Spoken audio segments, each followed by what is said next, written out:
So I'm a little nervous. This is my first day of joining the world's biggest small group. And so, hi, my name's Bart. Hi, Bart. Hi, guys. I'm the lead singer of MercyMe. And I just want to talk about just the idea of forgiveness, or just forgiveness in general. I grew up in a abusive childhood, and my dad, if he had a bad day, he took it out on me, and he came to know Christ when I was in high school. And hard part for me was that so much had happened to me that I didn't really want grace to be for him, and it was easy to understand God forgiving him, but it was harder for me to forgive him because I just didn't trust that the transformation was real. And then over time, I was convinced thoroughly that something had taken place and that he wasn't the man that he was before. And so eventually I did get to a point to where I trusted it was real and I was able to forgive him.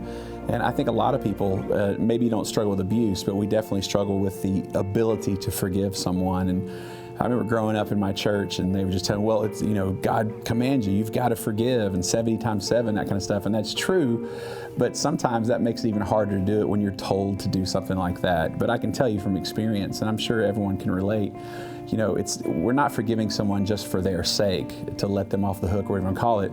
It's just as much for our sake, because when we can't forgive somebody, what festers inside of us is sometimes overwhelming. We become the people that we weren't meant to be, and it's hard, and I think it trickles over into other relationships. And so there's something incredibly freeing about forgiving someone for whatever they've done, and I think the reason is it takes an incredible amount of grace to be able to look at someone as a brother and sister in Christ, regardless of the things that they've done. Sometimes the most effective way to get to someone, especially, sometimes we just think forgiveness is when someone is coming to you and saying, "Can you forgive me?" And man, there are times to where they don't see what they did as wrong, but it's something that's affected you. And there'll be a lot of times you forgive someone whether they are on the same page as you.